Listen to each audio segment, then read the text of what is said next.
The American Le Mans Series returns to action today on the CBS Sports Spectacular after a 6-week break, so many of these racers could compete in the 75th running of the world's greatest endurance classic, the 24 Hours of Le Mans. That is the event this series is based upon. But today, in front of a packed house, the focus returns to the 2007 American Le Mans Series Championship as the season resumes on the shortest and tightest racetrack to host these drivers and cars all season long. Lime Rock Park in Connecticut. It is the Northeast Grand Prix today on CBS.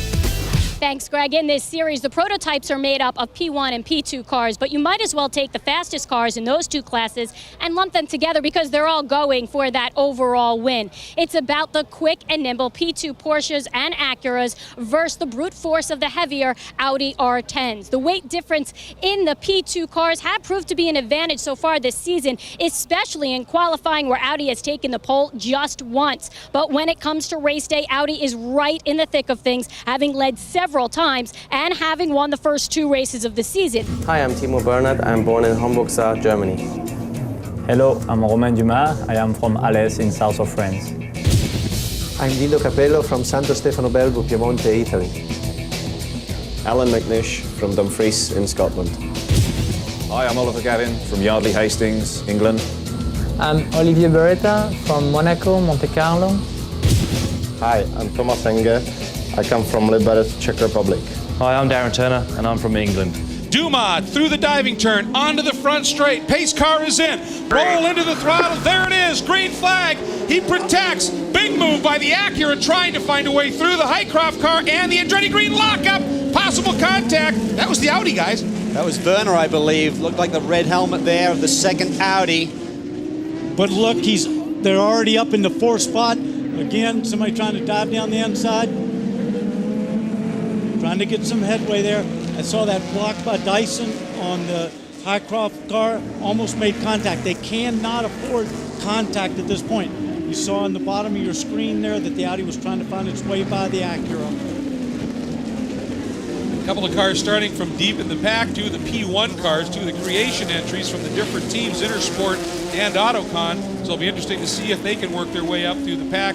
But it's tough with the traffic on this short track. Look at the start that Romain Dumas has had. He has a huge lead, so he would have got a good talking to by Roger Penske about the starts he's had before. He's opened up a big gap on Chris Dyson. But look who's already in 3rd place is Alan McNish in the Audi. Here's what we talked about, the number 45 Flying Lizard entry in the pits. The report is some contact. Well, that's too bad. These guys had some problems yesterday in the practice session where Alan McNish went by Johannes van Overbeek and clipped the car, sent it in the guardrail. The team did a great job getting the car fixed for the morning warm-up. The number 20 of Chris Dyson has been called in, and this is a penalty. And let's get it right down to Tracy Wolfson. Thanks a lot, guys. I'm with Rob Dyson. Rob, a stop-and-go penalty for the 20 car. What did the officials tell you?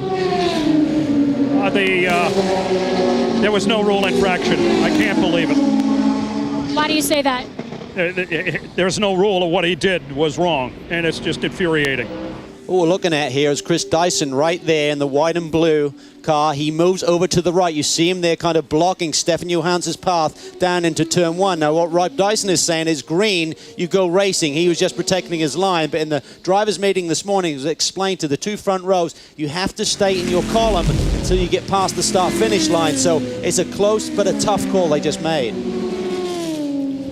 And for Chris, obviously he was dealing with that call, and they were discussing that on the radio. And then what we talked about, contact on the track, happened as well. That's the leader right there. Right behind him is Chris Dyson, and he just clips Robin Liddell in the Tafel Racing Porsche, one of the GT2 machines. And then with the wet grass, we had a lot of rain here yesterday. Big impact to the left side of that Porsche. Here you see it again. Oh, you see what the problem was. Chris dove down to the inside and jumped up on the curb, shot the car out, and ran into him. So that was really a problem of hitting that curb as opposed to doing it on purpose. He had exactly the same problem last year, Greg, if you recall, with one of the Corvettes, put one of the Corvettes in the barrier there. So he's committing. I mean, he knows this track very well. This is the home course for Dyson Racing, and he was just trying to follow Romain Dumas through that corner. Meanwhile, we take a look at what's going on in GT2, and it's pretty familiar. Ferrari 1-2 at this stage. The red Risi car of Salo Mello out front, but right behind him, and here comes Darren Turner, looks to the inside, and not quite enough. And I think he realized that the door was going to get closed, and that is the overall race leader coming up, sweeping the outside is Romain Dumas, and that silver and red car right there is the car that had the problem early for Flying Lizard that was in the pit. So this traffic scenario again. You're looking here at the number 1 Audi of Alan McNish, and the big story here is that that car is no longer in second spot. That car is now in 5th. Coming down into turn 1, heavy braking there. John Field right in front of him, and he just took the line away. Alan had to get hard on the brakes, just locked up the rear and turn it around. That's one of the things with the R10. It has so much inertia in the back end. Once it gets going, it's hard to control it. Almost the same thing. And he did it. He did it again. There's a big bump there. You saw the back of the Audi get up off the ground. He couldn't stop the car. John Field turned in, he clipped the back of the Field machine. And he took off the front end or the nose of his car. Big damage there. Watch the back end of the car get up in the air. Just over those bumps. You saw the back end just move, loses control, collects John Field, spins him around, knocks the front off, and Werner goes through. The one car is in the pits. They're going to have to change the nose. They're going to also refuel, as they're doing right now. And once the fueling is done, they'll change the tires. More loss of time for the number 1 car. And Dumas right now is actually built up about as big of a lead as we've seen. Just a little over 20 seconds for Dumas right now. Stefan Johansson in the Highcroft Acura sits in second right now with Marino Franchitti in the Andretti Green XM Satellite car third. And that's a great battle for second right now. So Dumas really has sort of taken this one at this point. But with some other P2 news, unfortunately, the number 15 Lowe's Acura that we've been following in the hands of Luis Diaz and Adrian Fernandez into the pits, and gentlemen, apparently a suspension component at the back failed. And now we're looking at the GT1 battle and its inter-team rivalry. Beretta and O'Connell going at it, hammer and tongs. Calvin, that's got to be pretty tough. You're the only 2 cars in the category battling with your teammate, and you run around the entire race nose to tail. I mean, you just got to not make a mistake. I mean, that's right. They keep looking ahead. They're hoping that the Aston Martin squad, who they went head-to-head with last year, in fact, Aston Martin won this race last year, even though Corvette took the championship. They're hoping they're going to come back. There's rumors that they'll be around for the last third of the championship. Oh, and the number 2 Audi, a big off. That's Marco Werner. Huge impact on the back end of this Audi. Oh, coming down the hill. Coming down the hill. Look at it, get up off the ground. Speed there is about 130, 140 miles an hour through that final corner. Coming down, it just turns on him. No contact. Something broke or a tire went down there. And this is Joey Hand just a few laps before in the Panos that was having a great run up in a top 3 position. Joey's spin came a little bit later in the corner. He got away with it. Almost completed the corner. Then you see the correction in the steering wheel. Joey's looking around, looking for the Armco barrier, looking for traffic, misses everything. You see the cars whizzing by right there. And here we go. And it is now Timo Bernhard in that lead number 7. DHL Global Mail, Penske Porsche leading him into Big Bend, turn 1. His teammate Briscoe, then Herta, Brabham, and Smith. And you'll notice every one of those cars, a P2 car. Now, let's go back to the GT2 battle, and it has been a great race. And the number 62, Mika Salo, is sitting in the second spot right now. It is the 61, that car, the red car that's in front of the white Peterson White Lightning Ferrari. They are coming up to lap that car. It is now it's Tomas Enga who has taken the lead from the 62, and here's how it happened. Just some great racing here at The Rock. Coming down the long straightaway, got the slipstream, put it down to the inside, late braking there, Tomas Enga forcing his way through. In year of the Ferrari may have turned into Ferrari's day of frustration. The reason we're under caution, guys, all 3 of the Ferraris in this race involved in a big one. Well, here it is, coming into the West Bend. Tomas Enga way too forceful there, Danny. Turns around Eric Ellery in the 61 machine. He comes back on. And he tries to block Mika Salo up there, and he bangs his left rear, damages the suspension, puts himself in the fence. Now, the 61 car that the Tomas Enga got into first was going a lap down, so he was trying to protect that position. Tomas Enga should have been more patient there, and then the consequences were all 3 of them severe damage. Well, and also, but that's a very quick corner in there. They're going in there pretty fast. They only lift. It's not the place to pass. And we also have news that the number 2 Audi is back out. And Tracy, what's the news there? Yeah, that's right, guys. Actually, after the crash, the number 2 Audi went back, reviewed the telemetry, and saw that a second before the crash, one of the back tires did go low. They brought it in, they fixed the left rear suspension and some body work, and now it's back out there so they can get the 70% required track time to receive points. We also have to just give you a quick update, folks, for the number 1 car of McNish and Capello. They've had another moment as well. This has just not been a great day for Audi as the 1 car had this moment. Here we see the traffic right at the back of the pack, left of screen right now. There you see Dindo Capello forcing his way by traffic. And again, this is where McNish had his problem early. He's going to be late on the brakes, and the rear end of the Audi just comes around. We talk about the weight of that diesel engine as an extremely heavy part of the race car. And this is now our new GT2 leader, the number 18. Kellner's bringing it in from the lead, and of course that's now going to give the lead. This is an amazing development to the number 45 Flying Lizard entry, who had the contact earlier, and everybody pretty much said, all right, you've lost your shot there. But with all the developments, these 2 cars, the number 18 entry here and the number 45, having a very solid run, and this is the stop they needed to get this stop done, and we'll see where that shakes out. They're going to try and chase down this leader in GT2, the car we see on screen right now. Johannes van Overbeek, he currently leads the Porsche Cup points, which is a points chase that's out there for all of the drivers who are non-factory Porsche guys. We are green, as you heard from the call. Here we go. Timo Bernhard leads him down. Very aggressive move by one of the Dyson Porsches, and a great move there as well. That's by Brabham. Yep. He jumped up from 3rd to 2nd spot in the Highcroft entry. Great restart by David Brabham, using all of his experience there.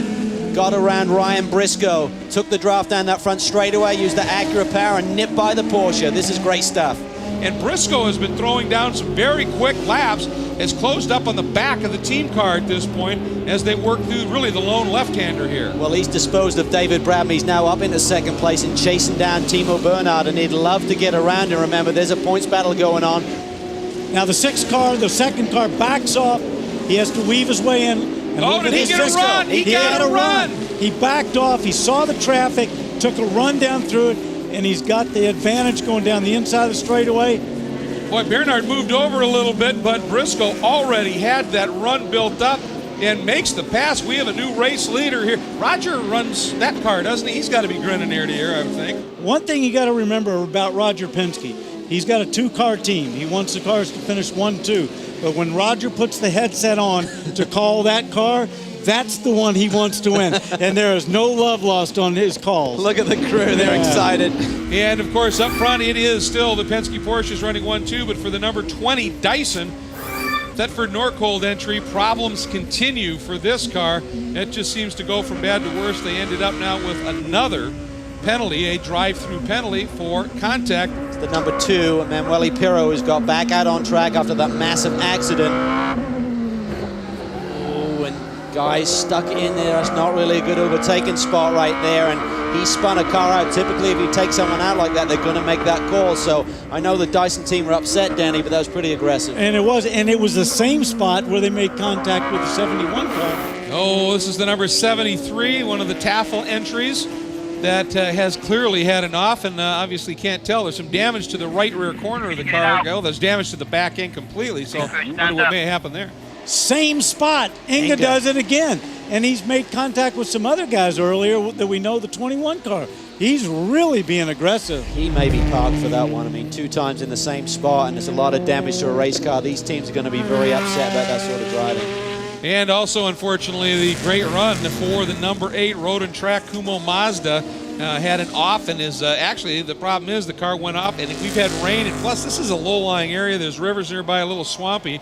Gets a little bit wide. You got steering input on, and then the grass. It's wet. The car will not change direction, as you can see. Locked up that front tire. There's nothing you can do.